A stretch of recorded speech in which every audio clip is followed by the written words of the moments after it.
At dawn on a cold morning in Europe, the sound did not come like thunder at first. It came low, distant, almost calm. German tank crews heard it while engines idled and exhaust hung in the air. It was not artillery, it was not bombers. It was something faster, closer, and far more personal. Within minutes, the road would be burning, steel would be torn open, and entire Panzer columns would vanish under fire from the sky. In 1943, the German army still believed armour ruled the battlefield. Panzer divisions had crushed Poland, rolled through France, and driven deep into the Soviet Union. Steel, speed, and shock were their religion. But by the spring of 1944, that belief was quietly dying on narrow roads, forest edges, and crossroads across Western Europe. The weapon killing it was not a tank, not a gun, and not a bomb. It was a rocket fired from a fighter plane most German soldiers underestimated until it was far too late. The aircraft was the P-47 Thunderbolt. To many German pilots, it looked bulky, heavy, and slow to turn.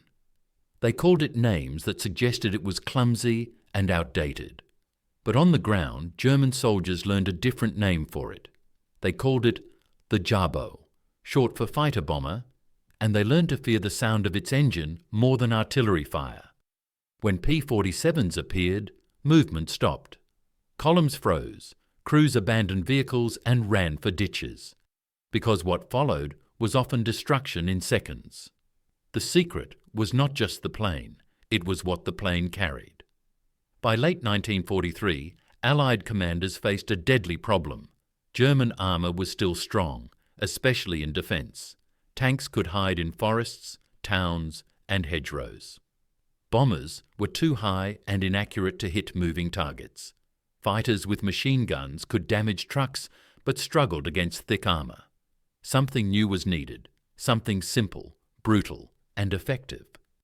The answer came in the form of unguided rockets mounted under the wings of the P-47. These rockets were not precise weapons. They did not need to be. Each carried a powerful warhead designed to punch through armour or explode with enough force to flip vehicles, shatter tracks, and ignite fuel. Fired in salvos, they turned roads into kill zones. A single pass could wreck an entire convoy. A second pass finished what remained. Training for this role began in early 1944. Pilots practiced low-level attacks, flying just above treetops to avoid radar and flak. They learned to line up roads, bridges, and intersections. Timing mattered, speed mattered. One mistake meant death from anti-aircraft guns or small arms fire. But the Thunderbolt was built for punishment. Its thick skin, powerful engine, and heavy armour allowed it to survive damage that would destroy other fighters. The first large-scale test came in France. On June 6, 1944, Allied troops landed in Normandy. German Panzer divisions immediately began moving toward the beaches. Their orders were clear. Reach the invasion area. Crush the landing forces. Push them back into the sea. The roads of Normandy became crowded with tanks, half-tracks, fuel trucks, and artillery. And above those roads, Allied air patrols waited. By mid-morning, P-47s were already hunting. Pilots reported columns stretching for miles. Vehicles packed close together, forced onto narrow routes by hedgerows and destroyed bridges. Perfect targets. As Thunderbolts dove in, rockets streaked forward with a violent hiss. Impacts tore through the front vehicles, blocking the road. Flames spread. Ammunition cooked off. Crews tried to turn around but found nowhere to go. More rockets followed, then bombs, then machine gun fire. German reports from that day described chaos. Units lost contact. Timetables collapsed. Tanks meant to counterattack never arrived. Some divisions lost over half their vehicles before ever reaching the front. Not to tanks, not to infantry, but to aircraft firing rockets at point-blank range. The psychological effect was just as deadly. Movement during daylight became nearly impossible. German commanders began ordering columns to travel only at night. Even then, wrecks from daytime attacks clogged roads. Fuel shortages grew worse. Repairs could not keep up. Every engine started risked drawing attention from the sky. The P-47 became the hammer. One reason it worked so well was speed of response. Unlike bombers, Thunderbolts could be redirected quickly. Forward air controllers on the ground radioed targets. Within minutes, aircraft arrived. Sometimes pilots could see tanks firing at Allied troops and attack immediately. Rockets were fired from shallow dives, often from less than 1,000 meters. Accuracy improved with experience. Veteran pilots learned to aim not at the turret, but at the engine deck, tracks, or the ground beside the tank to maximize blast effect. The weapon was not perfect. Direct hits were rare. But perfection was not required. Damaged tracks stopped tanks. Fires forced crews to abandon vehicles. Shock waves killed or injured exposed infantry.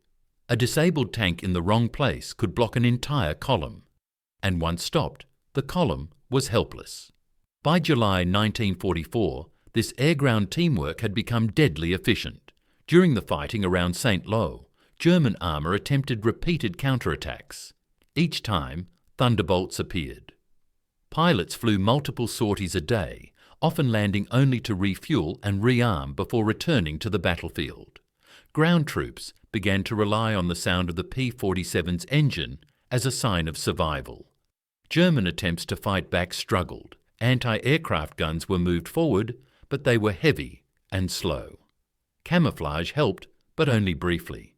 Smoke screens were used, but wind and confusion limited their value. The simple truth was that the sky no longer belonged to Germany. The rockets also changed Allied tactics. Infantry units became more aggressive, knowing armour could be neutralised from above. Tank crews pushed forward, with greater confidence. Battles that might have lasted days were decided in hours once German reinforcements were destroyed en route. By August, during the breakout from Normandy, the effect became overwhelming. Retreating German columns were attacked relentlessly. Roads from Falaise became graveyards of twisted steel. Wrecked tanks, burned trucks, and dead horses lined the paths. Pilots described firing rockets until they ran out, then strafing until ammunition was gone. Some returned with aircraft so damaged mechanics could barely believe they were still flying. German officers later admitted the truth. The fear of air attack broke their ability to maneuver. Orders were ignored. Vehicles were abandoned at the first sound of engines. Even experienced crews lost discipline. The battlefield had changed forever. And yet, this was only the beginning. As Allied forces pushed toward Germany itself, the P-47 and its rockets would follow. From France to Belgium, from the Ardennes to the Rhine, Panzer columns would learn again and again that steel alone could not save them. The secret weapon was no longer secret, but it remained just as deadly.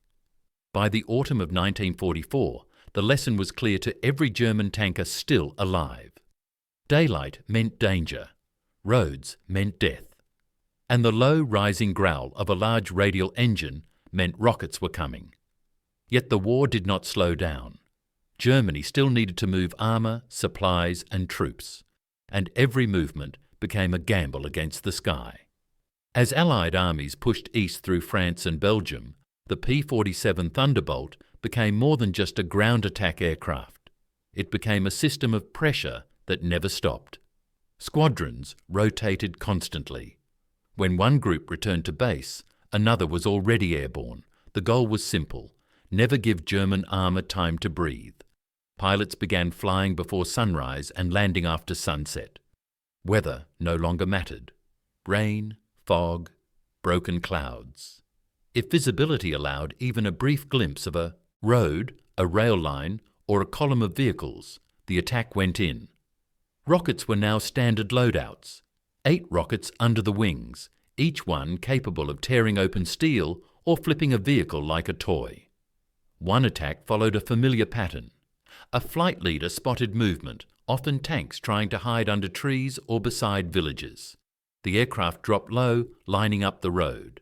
At about 1,000 meters, the Thunderbolt rolled slightly and dove. The pilot squeezed the trigger. Rockets left the rails in pairs or full salvos. A split second later, explosions walked down the column. Then the plane roared overhead, guns firing, engines screaming, before pulling up hard and disappearing behind hills. For the men on the ground, it felt unstoppable.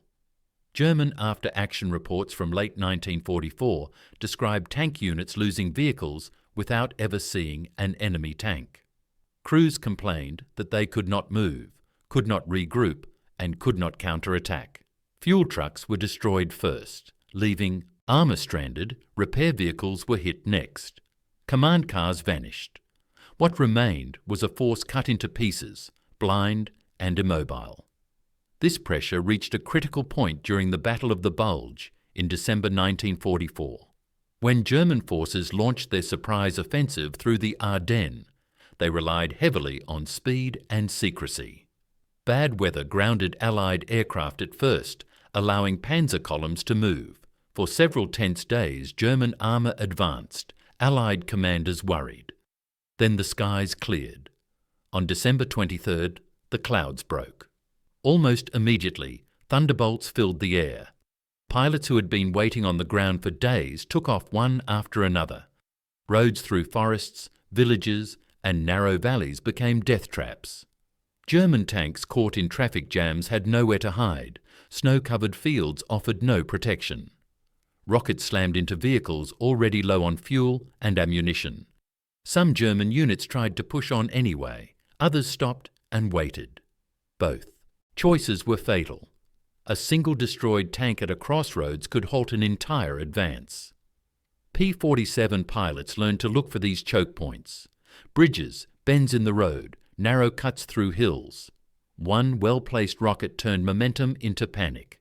Crews abandoned vehicles and fled into the woods, leaving behind perfectly usable tanks simply because moving them in daylight was impossible.